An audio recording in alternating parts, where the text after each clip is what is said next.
వ్యర్థమైన ఆరాధన ఏంటి, ఇది ఎలా ఉంటుందో ఈ వారం మనం ధ్యానం చేసే విషయాన్ని మనం ముగించుకుందాం. జాగ్రత్తగా రండి ప్రియులారా, మీ అందరిని ప్రేమపూర్వకంగా ఆహ్వానిస్తున్నాను. ప్రియులారా, ఈ ఆరాధన అనే అంశంలో మనం ఇప్పటికే చాలా విషయాలు ఆలోచన చేసాం.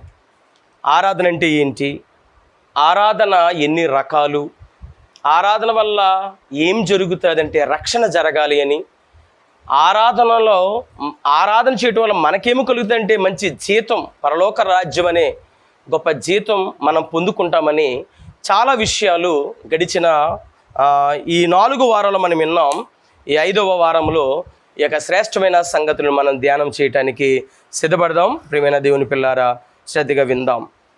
ప్రియులారా, ఇప్పుడు ఎక్కడ ఆరాధించాలంటే ఎక్కడైనా ఆరాధించవచ్చు, ఏ స్థలంలో అయినా ఆరాధించవచ్చు.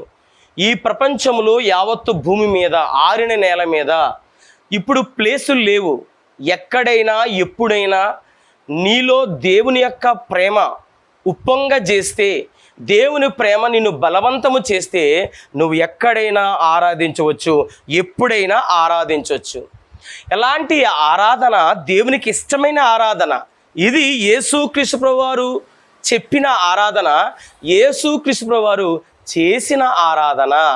అదే శిష్యులు చేశారు, అదే ఆదిమ సంఘం చేశారు, అదే అపోస్తులు అయిన పౌలు గారు కూడా చేసి మాదిరి మనకి చూపించి వెళ్ళారు. ప్రియమైన దేవుని సంఘమా, కానీ ఈరోజు లోకములో ఎక్కడ చూసినా మనం చూస్తున్నంటే ఒక వ్యర్థమైన ఆరాధన చూస్తున్నాం. ఒక హృదయపూర్వకంగా ఆరాధించవలసిన మనం ఊరక ఉప్పొంగే ఆరాధన చేయటం ఈరోజు సమాజంలో మనకి కనబడుతున్న ప్రియమైన దేవుని సంఘమా. అంటే ఇది ఎలాగుంటుందంటే పెదవులతో ఆరాధన చేస్తున్నాం. పెదవులు, ఇది యేసుక్రీస్తు ప్రభువారే మాట్లాడుతున్న మాట, నేను మాట్లాడుతున్న మాట కాదు ప్రియులారా. ఈరోజు దేవుని వాక్యాన్ని శ్రద్ధగా విని నేర్చుకోవాలన్న ఆలోచన మనలో ఉన్నప్పుడు ఆ వాక్యము ద్వారా అనేక ఆత్మలు, మన ఆత్మతో పాటు అనేక ఆత్మలు రక్షించుకునే గొప్ప కార్యాన్ని మనం తలపెట్టగలిగిన వారం అవుతాం. అటువంటి పరిస్థితి మనలో లేనప్పుడు మనము దేవుని వాక్యాన్ని సరిగ్గా పాటించలేము, దాన్ని పట్టించలేము కూడా ప్రియులారా. కాబట్టి శ్రద్ధగా దేవుని వాక్యము విందాం. అంటే వీళ్ళు వ్యర్థమైన ఆరాధన ఎలా చేస్తారు అని అంటే యేసుక్రీస్తు ఏం చెప్పారో ఒకసారి చూద్దాం. మార్కు సువార్త 7వ అధ్యాయము 6-7 వచనాలు శ్రద్ధగా చూద్దాం. సాక్షాత్తు యేసుక్రీస్తు ప్రభువారు పలుకుతున్న మాటలు ఇవి. ఏంటంట? అందుకాయన వారితో ఇలాగు చెప్పెను, ఈ ప్రజలు పెదవులతో నన్ను గణపరుచుదురు కానీ వారి హృదయం నాకు దూరముగా ఉన్నది. పెదవులతో దేవుని ఆరాధించే వరకు ఉన్నాం తప్ప హృదయం మాత్రం దేవునికి దగ్గరగా లేదు.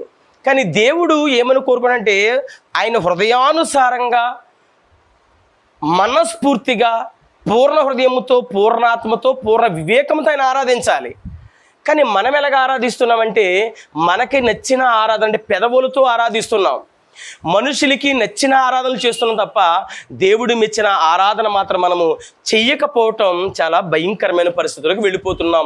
ఈరోజు క్రైస్తవులుగా ఉన్న మనము చేస్తున్న ఆరాధనే కరెక్ట్ ఆరాధన అనుకుని దేవుడికి మెచ్చిన ఆరాధన అదే అనుకుని మనం భ్రమలో మనల్ని పెట్టే విధంగా ఈరోజు చీకటి శక్తులు, అంధకార శక్తులైన అపవాది యొక్క తంత్రాలు ఈరోజు క్రైస్తవ సమాజం పైన ఎంతో విరివిగా చక్కర్లు కొడుతున్న పరిస్థితులు. ప్రియమైన దేవుని పిల్లలారా, వీళ్ళు ఎలా ఉంటారంట? పెదవులతో ఆరాధించమంటే వారు మానవులు కల్పించిన పద్ధతులు. ఎవరు కల్పించిన పద్ధతులు? ఈరోజు ఎక్కడ చూసినా ఆరాధన అనేది బైబిల్ చెప్పిన ఆరాధన కాదు, మనుషులు కల్పించిన ఆరాధన. అంటే ఒక్కొక్క సంఘానికి, ఒక్కొక్క డినామినేషన్కి వారికి నచ్చిన ఆరాధన వారు చేసుకుంటున్నా ఉన్న పరిస్థితులు ఇప్పుడు మనం చూస్తున్నాం. పలానా సంఘం ఆరాధన ఎలా ఉంటుందండి, పలానా యొక్క డినామినేషన్ ఆరాధన ఈ రకంగా ఉంటుందండి, పలానా డినామినేషన్ ఆరాధన ఈ రకంగా ఉంటుందని ఎవరికి తోచినట్టు వారు చేసుకుంటున్న పరిస్థితులు ఈరోజు మనం చూస్తున్నాం. ప్రియమైన దేవుని సంఘమా, కానీ బైబిల్ చెప్పింది ఒక రకమైన ఆరాధనే, ఒక్కరిని ఆరాధన చెప్పిన ఆరాధనే, కానీ ఆ ఆరాధనని దూరపరిచాం. అందుకే అన్నాడు యేసుక్రీస్తు వారు, మీరు పెదవులతో ఆరాధిస్తున్నారు, మీరు హృదయాలు దేవునికి దగ్గరికి లేవంటే అర్థం ఏంటంటే దేవునికి నచ్చినట్టు లేదు అని అర్థం, దేవుడికి మెచ్చినట్టు లేదు అని అర్థం. అంటే అలాగే ఎందుకు లేదంటే మనుషులు కల్పించిన పద్ధతులే దైవోపదేశములని వారికి బోధించి ఇదే దేవుడు బోధించిన బోధ, ఇదే దేవుడు చెప్పిన ఆరాధన, ఇదే దేవుడు చెప్పిన పద్ధతులని ఈరోజు సమాజాన్ని చాలా భయానకమైన పరిస్థితుల్లోనికి, క్రైస్తవ లోకానికి తీసుకెళ్ళిన పరిస్థితులు ఈరోజు సేవకుల్లో మనము చాలా మందిలో చూస్తున్నాము. ప్రియులారా, దయచేసి ఎవరిను కించపరచాలను, ఎవరిని ఎత్తి చూపించాలనే కాదు, సరి చేసుకుంటే మనకి చాలా మంచిది. విశ్వాసులు పాడవకుండా, మన ఆత్మ నశించిపోకుండా, దేవుని ఎదుట నిర్దోషంగా నిలబడగలిగిన ధన్యత, తల ఎత్తుకుని నిలబడగలిగిన భాగ్యం మనందరికీ రావాలని నా ఈ చిన్న ప్రయత్నం. ప్రియమైన దేవుని సంగమా, అంటే వీళ్ళు ఏం చేస్తున్నారు చూడండి. 7వ వచనం ఏముంది అక్కడ? మానవులు కల్పించిన పద్ధతులే దైవోపదేశములు అని నన్ను వ్యర్థముగా ఆరాధించుదురు. చూడండి, అంటే ప్రవచనం ఇది. ఆ ప్రవచనం ఇక్కడ ఎత్తి మరి యేసుక్రీస్తు మాట్లాడుతున్నారు. వ్యర్థముగా ఆరాధిస్తున్నామంట, వ్యర్థముగా. అదే వ్యర్థమైన ఆరాధన అంటే ఏదో కాదు, పెదవులతో ఆరాధించడం అంటే మనకి నచ్చిన మాటలతో ఆరాధించడం, మనకి నచ్చినట్టు ఆరాధించడం. దేవుడు ఒక పద్ధతి చెప్పారు, దేవుడు ఒక విధానం చెప్పాడు, ఆయన ఆ విధానాన్ని పక్కన పెట్టి మనకి నచ్చినట్టు ఆరాధించటమే ఇది వ్యర్థమైన ఆరాధన. 8వ వచనం చదువుదాం. ఏంటంటే అది ఎలాగుంటారంట? వేషధారులైన మిమ్మల్ని గూర్చి యెషయా ప్రవచించింది సరియే. యెషయా గారు తన గ్రంథంలో వ్రాసిన మాట అది సరైన మాటే. ఏది? వ్యర్థంగా ఆరాధించిన మాట. అది ఇప్పుడు యేసుక్రీస్తు వచ్చిన తర్వాత దాన్ని చూపిస్తూ అక్కడ ఉన్న యూదా సమాజానికి చూపిస్తున్నాడు. అదే మాటలు ఈరోజు మనకి కూడా వర్తిస్తున్నాయన్న సంగతిని మరిచిపోకుండా మీ మనసులో ముద్రించుకోవాలని దైవజనుడిగా మీ ముందు పెడుతున్న మాటలు పిల్లారా.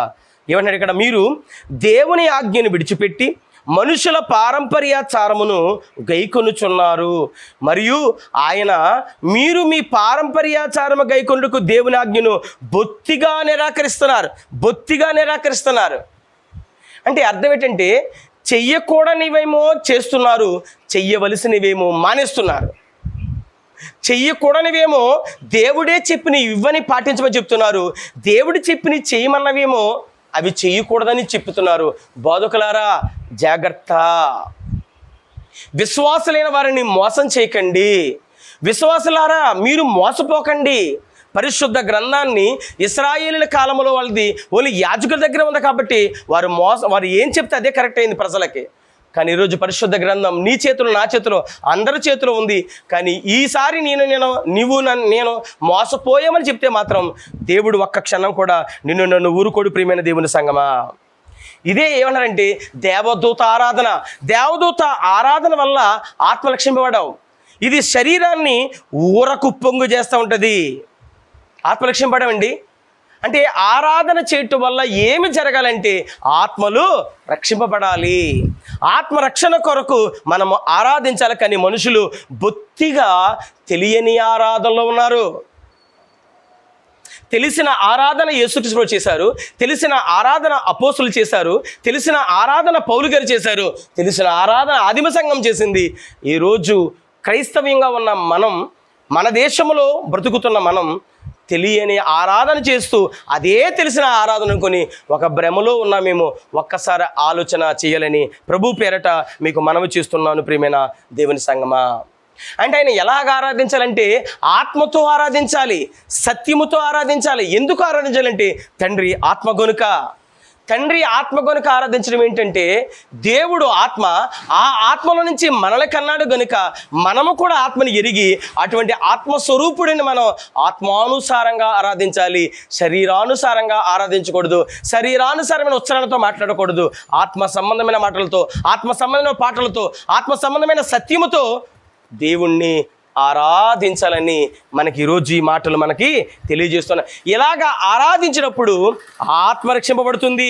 నేను పాపినని, నేను దుర్మార్గుడినని, నేను దుష్టుడినని దేవుని యొక్క ఆరాధిస్తున్నప్పుడు తమ్ము తామే సరి చేసుకునే అవకాశం ఉంటుంది, తన్ను తానే పరీక్షించుకునే అవకాశం ఉంటుంది, తను తానే సరిదిద్దుకునే అవకాశం ఉంటుంది. ఆరాధన వలన ఒక పాపిని గుర్తించే విధంగా చేయాలి. అది ఆరాధన అంటే. ఒక పాపి జీవితంలో ఒక మార్పు తీసుకురావడానికి ఆరాధన జరగాలి. కానీ ఈరోజు మన సంఘాల్లో జరుగుతున్న ఆరాధన వల్ల ఎంతమంది మనుషులకి గుచ్చుకుంటున్నాయి, ఎంతమంది మనుషులకి మార్పు వస్తున్నాయి, ఎంతమంది మనుషులు నేను పాపిని గ్రహిస్తున్నారు. అరే ఆరాధన అంటే ఏదో మ్యూజిక్ సిస్టమ్ పెట్టి పాటలు పాడుతూ గొంతులు వేస్తూ చప్పట్లు కొడుతూ ఇదే ఆరాధనని పాటలు పాడుతున్నప్పుడు ఎదుటి మనిషిని తప్పుడు వాడిని ఎప్పుడు గుర్తిస్తాడు? ఎదుటి మనిషి పాపనని ఎప్పుడు గుర్తిస్తాడు? గుర్తిస్తేనే కదా అతను పాపని గ్రహించి పాప క్షమాపణ యేసుక్రీస్తు దగ్గర ఉందని, పాప క్షమాపణ కూడా యేసుక్రీస్తు దగ్గర కడగబడాలని అప్పుడు దేవుని దగ్గరికి వచ్చేది. అంటే ఆరాధన చేయటం వల్ల పాపని గ్రహించాలి, అతను పరిశుద్ధపరచడానికి యేసుక్రీస్తు దగ్గరికి రావాలి, క్రీస్తు రక్తంలో కడగబడాలి, మారు మనసు పొందాలి, బాప్తిసం పొందాలి కదా. కానీ మనము చేస్తున్న ఆరాధన వల్ల ఇలా జరుగుతుందా? కానీ యేసుక్రీస్తు చేసిన ఆరాధన వల్ల జరిగింది. ఒక జక్కైకి అర్థమైంది నేను పాపినని, అది యేసుక్రీస్తు చేసిన ఆరాధన. ఒక పౌలు గారు చెప్తే అక్కడ అనేకులకి అర్థమైంది, ఒక పేతురు గారు చెప్తే 3000 మందికి అర్థమైంది. అది ఆరాధన అంటే ఆరాధన చేస్తున్నామంటే ఆత్మలక్ష్యం పడాలి, ఒక పాపని గుర్తించగలగలేదు ఆరాధన అంటే. కానీ మనం చేస్తున్న ఆరాధనేనా? ఒక్కసారి గమనించండి ప్రియమైన దేవుని సంగమా. కొత్తగా రక్షింపబడిన వారు అనేకులు భక్తులుగా వస్తున్న దేవుని సంఘంలో ఉన్నవారు వాళ్ళు ఎలాగా ఆరాధించాలో యోహాను గారు మాట్లాడుతున్నాడు. యోహాను యొక్క మొదటి పత్రిక, యోహాను గారు రాసిన మొదటి పత్రిక 3వ అధ్యాయము 18వ వచనం. చిన్నపిల్లారా, మాటతోనూ నాలుగుతోనూ కాక, మాటలతో అంటే ఒట్టి మాటలతో కాదు, ఏదో పెదవులతో మాటలతో కాదు. అదే మాట అక్కడ యేసుక్రీస్తు చెప్పిన మాట, ఒకనాడు యెషయా గారు చెప్పిన మాట, ఇప్పుడు అదే మాట యోహాను గారు మాట్లాడుతున్నాడండి. ఏమంటాడండి ఆయన? చూడండి, క్రియతోను సత్యముతోనూ ప్రేమించాలి, ఇందువలన మనము సత్య సంబంధమని ఎరుగుదుము. అంటే ఎలాగంట? సత్యముతో ప్రేమించాలంట, క్రియతోనూ సత్యముతోనూ ప్రేమించాలంట. ప్రేమ ఎలా ఉండాలంట? నాలుగుతో ఉండకూడదంట, మాటలతో ఉండకూడదంట. అంటే ఒట్టి మాటలతో కాదు, ప్రేమ క్రియతో ఉండాలి, క్రియ సత్యముతో ఉండాలి. అంటే సత్యం అంటే ఏంటి? వాక్య సంబంధమైన కార్యాలు చేస్తూ మన ప్రేమను చూపించాలి. బాగానే అంటే క్రియతోనూ సత్యముతోనూ ప్రేమించాలి. క్రియ అంటే పని, సత్యం అంటే వాక్యం, ప్రేమ అంటే పని కలిగిన వాక్యం సంబంధమైన పనితో ఎదుటివారిని ప్రేమించాలి. ప్రేమ అంటే తెలుసా? ప్రేమకు మించిన పదమే ఆరాధన. నిన్ను ప్రేమిస్తున్నాను, నా గుండెల్లో గుడి కట్టుకుని ఆరాధిస్తున్నాను అంటాడు ఒక ప్రేమికుడు ప్రేయసి గురించి. అంటే ప్రేమకు మించిన పదం, పీక్ లెవెల్స్ ఆరాధన అంటే దేవుణ్ణి అట్టి విధంగా ఆరాధించాలి అని కోరుకుంటున్నాడు ఆయన. అలాగా ఆరాధించాలంటే నీ వాక్యం ఎరిగి ఉండాలి. అలాగా ఆరాధించాలంటే నువ్వు క్రియలు చేయాలి, ఒట్టి మాటలతో కాదు. హల్లెలూయా హల్లెలూయా అని చప్పట్లు కొట్టడం కాదు, ఊరికే ప్యాడ్లు గిటారులు వాయించడం కాదు. ఆరాధన అంటే వాక్యము ప్రకటించటం. ఆరాధన అంటే నువ్వు నోరు విప్పి చెప్పటం, యేసు క్రీస్తు ప్రభువారి త్యాగమును చెప్పటం, దేవుని ప్రేమను చెప్పటం, దేవుడు మన ఎడల కలిగి ఉన్న గొప్ప ప్రేమ విలువలు ఈ లోకానికి ప్రకటించటం ప్రేమ అంటే. అందుకే యోహాను సువార్తలో రాయబడి 21వ అధ్యాయంలో పేతురు గారితో యేసుక్రీస్తు మాట్లాడుతున్నాడు, పేతురు నువ్వు నన్ను ప్రేమించుచున్నావా? ప్రేమిస్తున్నానంటే నా గొర్రెలు కాయాలి. రెండోసారి, నన్ను ప్రేమించుచున్నావా? నా గొర్రెలే మేపాలి. నన్ను ప్రేమించున్నావా? నా గొర్రెలు కాయాలి. అంటే గొర్రెలు కాయాలి, గొర్రెలు మేపాలి. అంటే ప్రేమ అంటే గొర్రెలను కాయడము, గొర్రెలను మేపటము, గొర్రెల కొరకు ప్రాణం పెట్టడం ప్రేమ అంటే. అలాంటి ప్రేమ యేసుక్రీస్తు చేసి చూపించాడు. అదే ప్రేమ మనము కలిగి ఉండాలి. ప్రేమకు మించిన పదమే ఆరాధన. ఆరాధన చేస్తే గొర్రెలు రక్షింపబడాలి, ఆరాధన చేస్తే ఆత్మ రక్షింపబడాలి. అది ఎప్పుడు చేయగలవు ఆరాధన? ఎదుటి వ్యక్తి పైన ప్రేమ ఉంటే. నిన్ను వలే నీ పొరుగు వారిని ప్రేమించాలి. ఎందుకు ప్రేమించాలి? నీకు సత్యము తెలిసింది, నీవు పరలోక రాజ్యం చేరుతున్నావు, ఎదుటివారు నిత్య అగ్నిగుండానికి వెళ్ళిపోకుండా వారికి సత్యాన్ని చెప్పి సత్యమును ప్రకటించి వారిని పరలోక రాజ్యం వైపు వారిని నడిపించాలి. ప్రియమైన దేవుని సంగమా, అది ఎప్పుడు చేయగలం మనం? ప్రేమ ఉన్నప్పుడే కదా. ప్రేమ లేకపోతే మనం చేయలేము కదా. అలాగా నువ్వు ప్రేమిస్తే ఎదుట నిన్ను వల్ల పొరుగు అని ప్రేమించాలి. ముందు దేవుని ప్రేమించాలి. దేవుని ప్రేమించాలని ఆ ప్రేమ ఎలాగో చూపించాలంటే నీ తోటి వారిని ప్రేమించి చూపించాలి. అది దేవుడు కోరుకున్నది ఆరాధన అంటే. దేవుని ప్రేమిస్తున్నాను పాటలు పాడడం కాదు. దేవుని ప్రేమిస్తున్నాను ఎలాగంటే ఇదిగో ఎదుటి వారిని ప్రేమించి దేవుణ్ణి ప్రేమిస్తానని చెప్పాలి. ఎదుటి వ్యక్తుల నుండి దేవుని ప్రేమను చూడాలి, దేవుని ప్రేమను కనబరచాలి. అది కదా ప్రేమ అంటే. ఆ ప్రేమ ఉన్నవాడే ఆరాధించగలడు, ఆరాధించగలిగిన వాడే ప్రేమించగలడు. ఇది తండ్రి ఇష్టపడిన కోరుకున్న ఆరాధన. అదే యోహాను సువార్త 4వ అధ్యాయం 23వ వచనం చెబుతున్నాడు యేసుక్రీస్తు ప్రభువారు. సమరయ స్త్రీతో అంటున్నాడు ఆయన, అయితే యథార్థంగా ఆరాధించువారు ఆత్మతోనూ సత్యముతోనూ తండ్రిని ఆరాధించు కాలము వచ్చుచున్నది. ఇది ఇట్టి ఆరాధన దేవునికి కావాలి. ఈ ఆరాధనకి జీతం ఉంది. ఆరాధన అంటే ప్రేమ, ప్రేమ అంటే పని చేయటము. ఏం పని చేయటం? సువార్తను ప్రకటించడం. ఏ సువార్త ప్రకటించడం? యేసుక్రీస్తు రాజ్య సువార్త ప్రకటించడం, క్రీస్తు త్యాగాన్ని ప్రకటించడం, నజరేయుడైన యేసుని ప్రకటించడం. అదే అపోస్తులు చేశారు, పేతురు గారు చేశారు. అదే రాజ్య సువార్త, అదే నజరేయుడైన యేసుక్రీస్తు ప్రభువు గురించి చెప్పిన సువార్త అనేకులకి చెప్పడం జరిగింది. అది ఆరాధన. ఈ ఆరాధన దేవునికి ఇష్టమైన ఆరాధన. అయితే మన ఆరాధన ఏంటంటే మన స్వేచ్ఛారాధన. అంటే స్వేచ్ఛారాధన అంటే మన ఇష్టం వచ్చిన ఆరాధన. మన సంఘానికి, మన సంఘంలో వచ్చిన వాళ్ళు ఊరికి ఉప్పొంగిపోవాలి, వాళ్ళు మెస్మరైజ్ అయిపోవాలంటే ఊరికే కొడదాం. వాక్యం ప్రకటించటం ఆరాధన. ఆరాధన వల్ల రక్షణ జరగాలి. రక్షణ ఎప్పుడు జరుగుతుందంటే వాక్యం ప్రకటించడం వల్ల జరుగుతుంది. గుర్తుపెట్టుకుని ప్రియులారా. కానీ ఈరోజు ఆరాధన పేరుతో మనం చేస్తున్న కార్యాలు ఏంటో మీరే గుర్తించండి, సరి చేసుకోండి, వాక్యాన్ని జాగ్రత్తగా ఆలోచించండి. ఎప్పుడు కూడా ప్రియులారా బయట వారి గురించి మనం మాట్లాడకూడదు. ఎప్పుడు కూడా చాలా తప్పండి. మన గురించి మనం మాట్లాడుకుందాం, మన గురించి మనం సరి చేసుకుందాం. మనలో ఏ లోపాలు ఉన్నాయో సరి చేసుకుని ముందుకు వెళదాం. మనలో అనేక లోపాలు పుచ్చుకుని ఎదుటివారిని అంటాక మనమే సరిపోతాం. అదే కొలస్సీ సంఘానికి పౌలు గారు చెబుతున్నాడు. అదే మాట కొలస్సీ సంఘానికి చెబుతున్నాడు. నేను మాట్లాడతాం కాదండి. చూడండి, భక్తుడైన పౌలు గారు కొలస్సీ సంఘానికి మాట్లాడుతున్నాడు.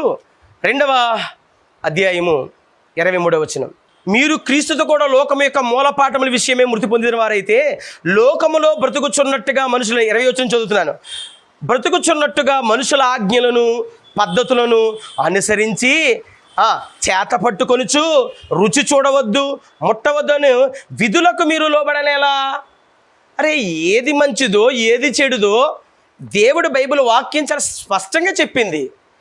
కానీ మనుషులు చెప్పిన మాటల్ని ఇది ముట్టుకోవద్దు, అది రుచి చూడొద్దు, ఇది చేయొద్దు, అది చేయొద్దు, అలా చేయొద్దు, ఎలా చేయొద్దని రకరకాల పద్ధతులు ఎవరి సంఘానికి వారు పెట్టుకున్న హద్దులు. ప్రియమైన దేవుని సంఘమా, కట్టుబాట్లు సార్వత్రిక సంఘానికి ఉన్న కట్టుబాట్లు కాదు. ఈరోజు ఎవరి స్థానిక సంఘానికి వారు పెట్టుకున్న కట్టుబాట్లు ఈరోజు కూడా. ఆరాధన చేస్తే ఆత్మరక్షణ పడాలమ్మా. స్వేచ్ఛారాధన అదే చెప్తుండే ఇక్కడ చూడండి. లోబడేలా అవన్నీ వాడుకునే చేత నశించిపోవను కదా, చచ్చిపోతారా బాబు మీరందరూ కూడా. మనుషులు కల్పించిన పద్ధతులు కదా పాటించవలసింది. నశించిపోతారు, నీ తగ్గిన గుండానికి జారిపోతారు. మరి ఏం చేయాలంట?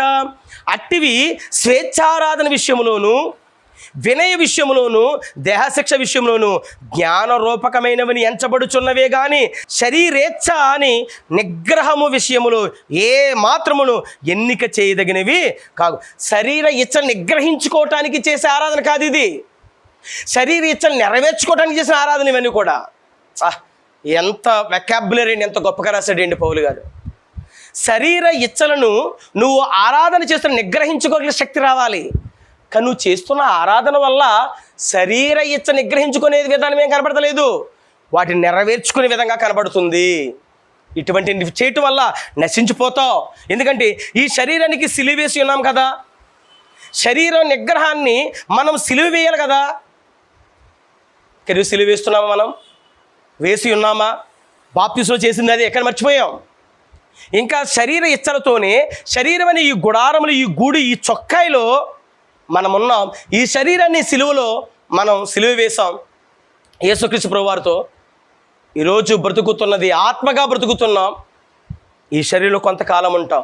కానీ ఆత్మ అనుసారంగా నువ్వు ఆలోచన విషయం ఏంటంటే మన శరీర ఇచ్చలని బాప్తిస్మంలో చంపేశాం. కానీ ఇంకా మరణించిన మరం ఇంకా పాపములో బ్రతికితే యేసుక్రీస్తు ప్రభువు వారు మన పట్ల ఆయన చేసిన త్యాగం వ్యర్థమైపోద్ది సుమా. కాబట్టి అన్నాడు, శరీరానుసారమైన ఆరాధన వద్దు, ఊరకు ఉప్పొంగి ఆరాధన వద్దు, ఇది మరణం, ఇది స్వేచ్ఛారాధన. వీటికి మీరు ఇంకా స్వస్తి చెప్పాలి. 4 గోడల మధ్యన నిలబడి ఒక పాట పాడి అది ఆరాధన అంటే అది తెలియని ఆరాధన. అమ్మా స్త్రీ, ఆత్మతోనూ సత్యముతోనూ ఆరాధించాలి. పర్వతం మీద కాదు, సమరయుల చోట కాదు. రక్షణ యూదుల నుండి వచ్చింది. అయితే ఆ రక్షణ యూదులు వద్దన్నారు. ఇప్పుడు అన్యులమైన మనందరికి వచ్చింది. మనం గర్వించకుండా, విర్రవీగకుండా, భయభక్తులతో లోబడి యేసుక్రీస్తు ప్రభువు వారు చెప్పిన ఆరాధనలు మనమందరం ఆరాధించి పరలోక రాజ్యం వైపు ఆత్మరక్షించే విధంగా మనం ప్రయాణము చేయాలి. ప్రియమైన దేవుని సంగమా, రొట్టె ముందు ఇశ్రాయేలీయులది, వారు వద్దన్నారు కనుక మనకు వచ్చింది. గర్వించకూడదు ప్రియమైన దేవుని సంగమా. దేవునికి 2 కుమారులు, తప్పిపోయిన కుమారుల వాళ్ళిద్దరిలో ఒకడు చిన్న కుమారుడు మనమే దుర్వ్యాపారం చేత బయటకు వచ్చేసిన వారు మనమే. మరలా బుద్ధొచ్చి పందులు పొట్టు తినటానికి వెళ్ళి దుర్మార్గం ప్రవేశమన్న మన తప్పు మనం ఎరిగి మరలా యేసుక్రీస్తు ప్రభువు వారి దగ్గరికి మనం వచ్చాం. వస్తే తండ్రి దగ్గరికి మనం చేరుస్తున్నాడు. ఆయన ముద్దు పెట్టుకుని మనకి ప్రశస్త వస్త్రాన్ని, స్తుతి వస్త్రాన్ని, ఉల్లాస వస్త్రాన్ని, రక్షణ వస్త్రాన్ని ఇచ్చి మన జీవితాన్ని యొక్క గొప్ప పూదోటగా మారుస్తున్నాడు. ఆనంద తైలముతో మనల్ని అభిషేకిస్తున్నాడు. ప్రియమైన దేవుని సంగమా, అలాగ పని చేయాలి. మనం అందరం కూడా పని చేయటం ఆరాధన, ప్రేమించటం ఆరాధన, ప్రేమకు మించిన పదం ఆరాధన. ఆ ఆరాధన చేయటం ఆత్మల రక్షణార్థం జరిగిస్తున్నామా? లేదా 4 గోడల మధ్య ప్రార్థన పాట పాడుతున్నామా? అది తెలియని ఆరాధన, స్వేచ్ఛ ఆరాధన, దేవదూత ఆరాధన, శరీర సంబంధమైన ఆరాధన. అది నిత్య మరణం. అది ఆరాధన కానే కాదు. వాక్యం ప్రకటించటం, దేవుని రాజ్య సువార్త ప్రకటించటం, నజరేయుడైన యేసుక్రీస్తు ప్రభువు గురించి చెప్పటం, అది ఆరాధన. అది చేశారు అపోస్తులు, అది చేశారు ఆదిమ సంఘం, అది చేశారు యేసుక్రీస్తు ప్రభువు వారు. మెస్మరైజ్ అయిపోయారండి. సమరయ పట్టణంలో అయినా ఒక్క సమరయ స్త్రీకి చెబితే 2 రోజులు మా ఊర్లో ఉండిపోయి దేవుని వాక్యం చెప్పండియా అని బ్రతిమిలాడారు పిల్లలు. అది ఆరాధన అంటే. అట్టి విధమైన ఆరాధన మనం చేయాలి. యేసుక్రీస్తు ప్రభువు వారు మనకు మాదిరి, యేసుక్రీస్తు ప్రభువు వారు మనకు నమూనా. యేసుక్రీస్తు ప్రభువు అడుగు జాడలోనే మనం నడిచి వెళ్ళాలి. ఆయన ఏ విధమైన ఆరాధన చేశారో మనము అలాంటి ఆరాధన చేయాలి. కూర్చున్నప్పుడు ఒక 5 పాటలు పాడాం, నిలబడి మరొక పాట పాడుతున్నాం, అంతే. తేడా ఏమి లేదు. కూర్చుని మరొక పాటలు పాడాం, ఒక 5 పాటలు 4 పాటలు పాడాం, నిలబడి మరొక పాట పాడుతున్నాం, అంతే. కూర్చొని చప్పట్లు కొట్టాం, ఇప్పుడు 2 చేతులుగా ఆడి నిలబడి కొడుతున్నాం. పెద్ద తేడా ఏముంది? దానికి మనం పెట్టిన పేరేంటి? ఆరాధన. అది ఆరాధన ఎందుకు అవుతుంది? అది స్తుతించటం దేవుణ్ణి, అది ఆయన గణపరచడం, ఆయన పొగడడం. అది ఆరాధన అంటే ఏంటి? ఆయన చేసిన త్యాగాన్ని, ఆయన చూపిన ప్రేమని, ఆయన మన ఎడల కలిగిన వాత్సల్యాన్ని, మన ఎడల కలిగి ఉన్న గొప్ప ప్రణాళికల చిత్తాన్ని ప్రకటించడం. అది ఆరాధన. ఆరాధన అంటే డెఫినేషన్ బైబిల్ చెప్పిందండి, కానీ ఈరోజు మనుషులు కలిపే పద్ధతులే చెబుతున్న పిల్లారా. భర్త ముందే పొగడం ఎంత అవివేకమో, దేవుడి ముందే పొగడం అంత అవివేకం. ఆయన చేసిన కార్యాలు ఇతరులకెళ్ళి చెప్పాలి కదా, ఆయన చేసిన మేలులు అనేకులకి చెప్పాలి కదా. అది కదండి మనం చేయవలసింది. ఎవరి సంఘాల్లో, ఎవరి కట్టుబాట్లు వారు 4 గోడల మధ్య నిలబడిపోయి ఎవరికీ చెప్పకుండా నీకు నువ్వే మాట్లాడుకుంటూ మేమేదో ఆరాధించేసాం, మేమేదో దేవుని గొప్ప చేసాం, మేమేదో ప్రకటించేసామని డంబాలు కొట్టుకోవటం, డంబాలు చెప్పుకోవడం ఎంతవరకు సమంజసమో ఒక్కసారి మీరు ఆలోచన చేయండి ప్రియులారా. ప్రార్థన చేస్తే ఆత్మరక్షణ పడదు. గుర్తుపెట్టుకుని మళ్ళీ చెప్తున్నాను, ప్రార్థన వల్ల ఆత్మరక్షణ పడదు, పని చేసి ప్రార్థన చేయి, ఆత్మరక్షణ పడుతుంది. నువ్వు సువార్త ప్రకటించటకు ప్రార్థన చేయి, వెళ్ళుటకు, ప్రయాణం సుఖమ సాగుటకట, ద్వారాలు తెరవబోటకు. అలాగే వెళ్ళి ప్రార్థన చేయి. అక్కడికి వెళ్ళిన తర్వాత కార్యం జరిగి వాక్యం చెప్పావా, వాక్యం చెప్పిన తర్వాత ఇంటికి వచ్చావా, అప్పుడు మళ్ళీ ప్రార్థన చేయి. చెప్పిన ప్రభావ, విత్తన ప్రభావ, అది ఫలింపిమని ప్రార్థన చేయి. అప్పుడు పని చేసి అడుగు, ప్రతిఫలం దేవుడు నీకు నాకు ఇస్తాడు. అదే అడుగుతున్నాడు. చూడండి, మత్తయి సువార్త 7:21 వచ్చిన, ప్రభువా నన్ను పిలుచు ప్రతివాడు పరలోక రాజ్యం ప్రవేశింపడు, కానీ నువ్వు 20 నాళ్ళుగా మోకాళ్ళ దండేసి ప్రార్థన చేయడం వల్ల నీకు పరలోక రాజ్యం ఏమి లేదురా నాన్న. మరి ఏముంది? పరలోకమందున నా తండ్రి చిత్త ప్రకారం చేయబడి పరలోక రాజ్యములో ప్రవేశించును. నా తండ్రికి ఒక చిత్తం ఉంది, ఆ చిత్తాన్ని యేసుక్రీస్తు నెరవేర్చాడు. 12 చేసా, ఫలితం అడిగాడు. మనం కూడా పని చేసి ఫలితాన్ని అడగాలి ప్రియులారా. నాకు ఏ మహిమ ఉందో అది నాకు ఇవ్వు అని అడగగలిగాడు యేసుక్రీస్తు వారు. అలాగా మనం కూడా అడగగలగాలి తండ్రిని. అలా అడగలుగుతున్నామా? అలాగ అడిగి పొందుకోగలుగుతున్నామా? తీసుకోగలుగుతున్నామా? యేసుక్రీస్తు దగ్గర జీతం తీసుకోగలమా రానున్న దినాలలో? పిల్లరా, దేవుని ఆరాధించాలి, దేవుని ప్రేమించాలి. అలాగా ప్రేమించకపోతే శపించబడతాం. అదే కొరింథీ రాసిన మొదటి పత్రిక 16:22 ఉంటుంది, ప్రభువుని ప్రేమింపబోతే శపించబడతాం. ప్రభుని ప్రేమించాలండి. ప్రేమించినవాడు ఏం చేస్తాడు? పని చేస్తాడు. ప్రేమ, పని, క్రియ ఒట్టి మాటలు కాదండి, ఒట్టి పాటలు కాదండి, ఒట్టి యొక్క నాలుగుతోనూ ఏదో పెదవులతోనూ ఆరాధించామని చెప్పడం కాదండి. పరిశుద్ధ గ్రంథం చేతపట్టు, నువ్వు వెళ్ళు, కొందరికైనా చెప్పు. అలాగ చెప్పడానికి ప్రార్థన చేయి. ప్రభువా, నాకు అనుకూలమైన సమయం ఇవ్వు, నాకు డోర్స్ ఓపెన్ చేయి, నాకు ద్వారాలు తెరవని నువ్వు దేవుణ్ణి అడగాలి. ప్రియమైన దేవుని సంగమా, అలాగ అడగగలుగుతున్నావా? అలాగ అడగగలిగి ప్రభుని అడిగితే అప్పుడు కదా నీకు నాకైనా గొప్ప కార్యాలైన చేయగలడైనా. అలాగే చేయగలిగినప్పుడే కదా మన జీవితాలు ఎంతగా మార్చబడతాయి. ప్రియమైన దేవుని సంగమా, ఈ పరిశుద్ధ గ్రంథాన్ని ఎంత చక్కగా ఆయన మనకిచ్చాడండి. దీన్ని ఎందుకు ప్రియమైన మనం పాడు చేసుకుంటున్నాం? ఒక దొంగ, బందిపొడ్డు దొంగని యేసుక్రీస్తు మార్చడిన క్షణంలో దీనివల్ల ఆరాధించడం వల్ల. ఒక జక్కైను, ఒక గుడ్డివారిని, ఒక సమరయ స్త్రీని, ఒక పాపాతుల స్త్రీని, ఒక వ్యభిచారంతో ఉన్న స్త్రీని, ఒక కుష్ఠరోగిని, ఎంతమందిని మార్చాడండి ఆయన. దేనివల్ల? ఆరాధించడం వల్ల. అదే అన్నాడు, భూమి మీద నేను మహిమపరిచాను, నిన్ను మహిమపరిచాను. నేను ఒకప్పుడు నాకు ఏ మహిమ అవుతుందో అదే మహిమ నాకు. అది ఆరాధన. ఆరాధన అంటే అదండి. అటు ఆరాధన మనం ఆరాధిద్దాం. అమ్మా, ఒక కాలం వచ్చుచున్నది, ఆ కాలమున మీరు ఈ పర్వతమైనను ఆ పర్వతమైన తండ్రిని ఆరాధించరు. ఆరాధించే స్థలాలు కొట్టేశాడు, ఆరాధన సమయాలు కొట్టేశాడు యేసుక్రీస్తు వారు. ఇప్పుడు ఎక్కడైనా ఎప్పుడైనా ఆరాధించవచ్చు. ఎవరిని ఆరాధించాలి? తండ్రిని ఆరాధించాలి. ఆరాధన వల్ల ఏం జరుగుతుంది? ఆత్మలక్ష్యమబడతాయి. ఆరాధన అంటే ఎదుటి వారిని ప్రేమించటం, ప్రేమించిన వాడు సువార్త చెప్పి ఆత్మలను రక్షించటమే ఆరాధన. ఆరాధన వల్ల రక్షణ జరగాలి, రక్షణ వల్ల ఆరాధన జరగాలి. అది ఆరాధన. పాటలు పాడటం కాదండి. పాడొద్దా? పాడు, కానీ పాట పాడేది ఆరాధన అనకు. ప్రార్థన చేద్దా? చేయి, ప్రార్థన చేయమని ఆరాధన అనకు. అది కాదు దేవుడికి ఇష్టమైన ఆరాధన. ప్రియమైన దేవుని పిల్లారా, వ్యర్థమైన ఆరాధన వద్దు, ఊరకు ఉప్పొంగే ఆరాధన వద్దు. మనము దేవుణ్ణి ప్రేమించామని చెప్పుకున్న మనం ఇతరులను కూడా ప్రేమించుదాం. ప్రేమించి అనేక లక్షల సువార్తను ప్రకటించి అనేకమైన ఆత్మలక్షిద్దాం. ఇది అసలైన ఆత్మ సంబంధమైన ఆరాధన. ఇటువంటి ఆరాధన వల్ల ఆత్మలక్ష్యపడితే ఆత్మలక్ష్యం దేవుడికి మహింపరచబడతాడు. మహింపరచబడితే మనకి జీతం, ప్రతిఫలం, పరలోక రాజ్యం వస్తుంది. అట్టి కృప, అట్టి ఆరాధన మీరందరూ జరిగించండి కోరుకుంటూ నా ఈ మాటలు ముగిస్తున్నాను. చిన్న ప్రార్థన చేసుకుందాం. తలలు వంచండి, కన్నుమూయండి. ఈ పాఠం ఇక్కడితో సమాప్తం. మహాపరిశుద్ధుడు మీకు స్తోత్రాలు. నీ పిల్లలు శ్రేష్టమైన సంగతులు విన్నారు నాయన. ఆరాధన వ్యర్థమైన ఆరాధన కాకుండా, పెదవులతో ఆరాధించే ఆరాధన కాకుండా, హృదయానుసారంగా ఆత్మానుసారంగా ఆరాధించి అనేక ఆత్మ రక్షించే భాగ్యం అందరికీ దయచేయండి. అటు యొక్క మనస్సు కలిగిచేయండి, అటు యొక్క ఆత్మ సిద్ధపాటు ఇవ్వండి. నీ ప్రేమతో బలపరచమని, స్థిరపరచమని వాక్యం పిల్లలందరి జీవితాలనైనా కష్టాలు, నష్టాలు, ఇరుకులు, ఇబ్బందులు, సుఖ దుఃఖాలను జతపరిచావునైనా. మాకు సుఖ దుఃఖాలు రెండూ ఉంటాయినైనా. శాశ్వతకాలం దుఃఖం ఉండదు, శాశ్వతకాలం సుఖము ఉండదునైనా. ప్రతిదానికి సిద్ధపడి ముందుకు వెళ్ళేటకు సహాయం చేయండి. మా జీవితాలు వెలిగించి, మా బ్రతుకులు వెలిగించి, పరలోక రాజ్యానికి సిద్ధపడి మేము పయనించడే గొప్ప భాగ్యం మాకు అనుగ్రహించమని, నీ ప్రేమలో నడిపించి మమ్మల్ని స్థిరపరిచి, నైనా ఈ యొక్క ఆరాధన యోగ్యుడే క్రీస్తు ప్రభు